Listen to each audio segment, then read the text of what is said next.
What sort of a reality could be supreme? In this video, I want to provide an analysis of the nature of a supreme foundation. My goal here is to unpack some greater insights into the kind of foundation that could be an explanation, an ultimate explanation, for all other things. So let's begin with thinking about what would make something supreme. So the question is, what sort of a thing could be the greatest? I'm going to offer what I call the greatness test. So the basic idea is that for any candidate supreme thing, you're going to ask yourself if you can conceive of something with greater attributes. So for example, let's say you have a iPhone 2 here, and you claim this is the greatest thing that could be thought to be, but then somebody pulls out an iPhone 7, and it's got some attributes. Let's say it includes all the capacities of the iPhone 2, but it has some additional capacities which make it greater. And so the thought here is that it has greater attributes, and these attributes make the thing in question a greater thing. Now you may be wondering, well, how do you detect whether an attribute is really a great attribute? So how do you detect great attributes? I'm going to offer you the praise test. Does the attribute make a thing more praiseworthy? And here we can make a distinction between the sort of subjective quality of liking a thing and a more objective inner quality of its intrinsic worth, its intrinsic value. Now, in a future video, I'm going to say more about this concept of inner value and how it's different than merely liking a thing. But for now, let me just illustrate by an example. So the other day, I was praising my wife, Rachel. I said, "Rachel, you are just so great." And she looks at me with bright eyes, and I begin to praise her. And I say, "You are just so smart. You just understand so much. And you're virtuous and kind and good and generous and very interesting. And you're just so weak. You can hardly do anything."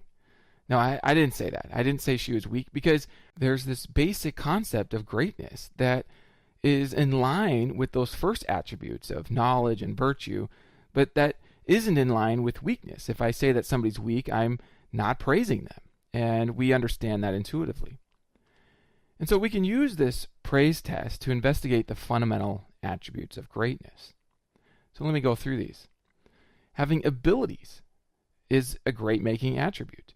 I mean, intuitively, an iPhone that has all the same abilities as current technology plus additional abilities is going to be worth more. People will pay more for it because it can do more.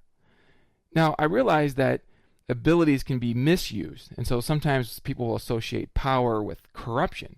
But it's not the power itself that's bad or corrupt. It's the misuse of something great.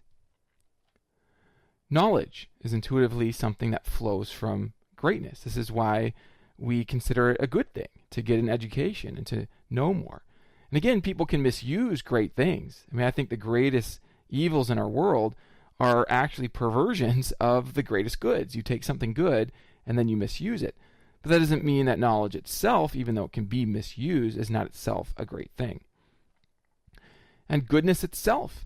Again, if I'm praising my wife and I'm saying, "You're so strong, you have so much knowledge, and you're very wicked," then I've said something out of line with praising her, with attributing greatness to her. We understand that goodness is a great-making attribute.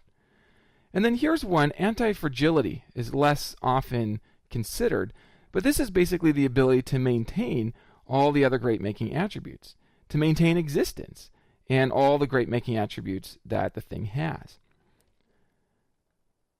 Okay, so then what kind of a thing would be maximal with respect to greatness? Well, we can take those fundamental attributes of greatness and just take them to their maximal limits. So highest greatness is going to include maximal ability, maximal power, maximal knowledge, maximal goodness, and necessary existence, and in fact, necessary goodness, necessary knowledge, necessary power. This is anti-fragility to its maximum. And so what's interesting about these core attributes is that they flow from a conceptually simple attribute of greatness. From maximal greatness, we get maximal power, maximal knowledge, maximal goodness, and necessary existence. And these aren't arbitrary attributes. They flow from this more basic core concept. The other thing I find interesting is how these things are related to each other.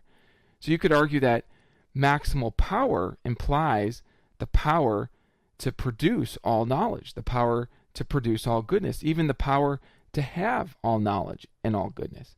And so from maximal power, there's a link to these other attributes.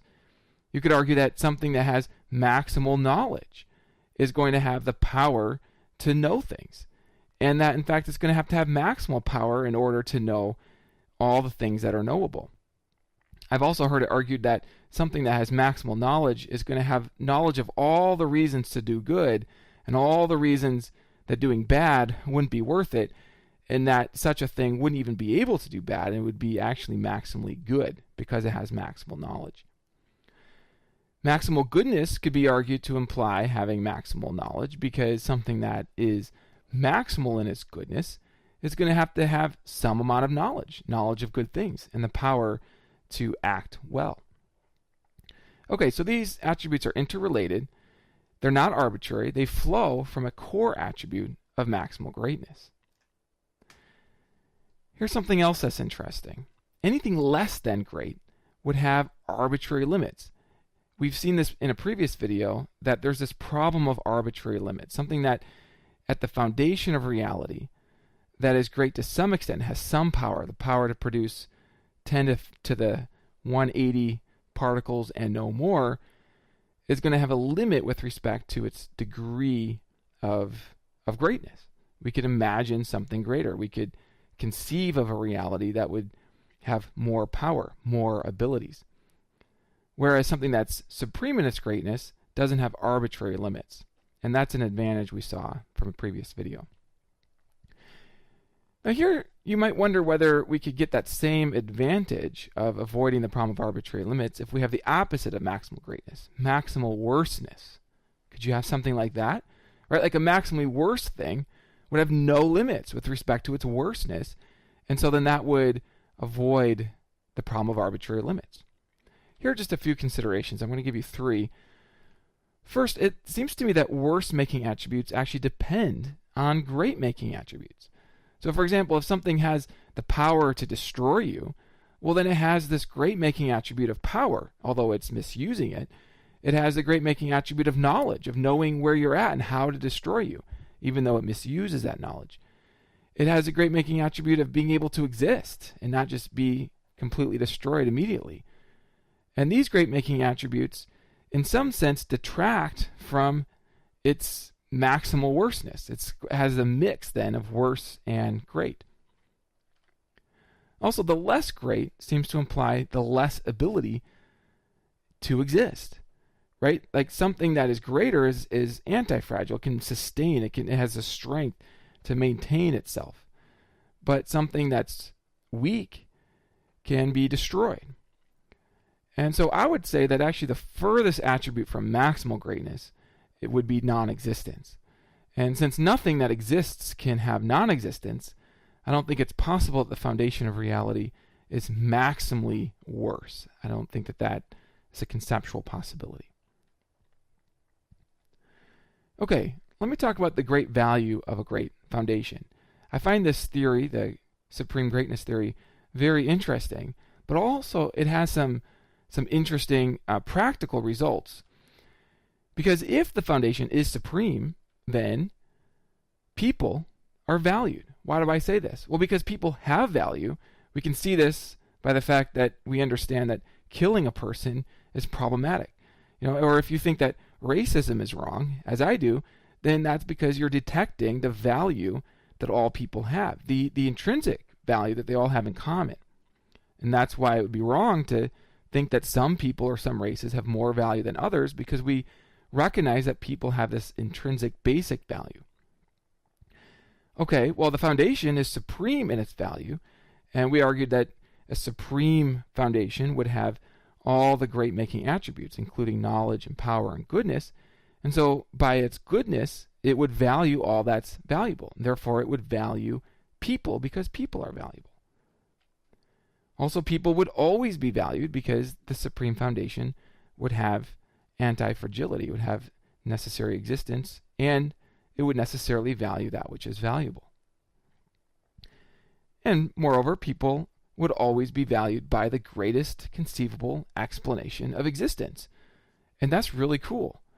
And you can unpack further results from this concept of supreme greatness. For example, here's a little argument for the conclusion that you would be valued by the greatest conceivable explanation of existence. Premise 1, you are a person. Premise 2, people are always valued by the greatest conceivable explanation of existence. Conclusion, you are always valued by the greatest conceivable explanation of existence. And this all follows from the supreme greatness theory. Okay, so you may still have some questions, and that's good. Questions are a sign of truth seeking. And so here are a couple further questions that I plan to address in future videos. So one is this question about the subjectivity versus objectivity of greatness. Is greatness merely in the eye of the beholder, or can we make sense of a inner, intrinsic core concept of greatness? And then second, if the foundation is so great, how can there be so much bad in the world? So this classic problem of evil, and we want to think a little bit more about that. So thank you for watching this video. I hope that these concepts are interesting to you and that they serve you.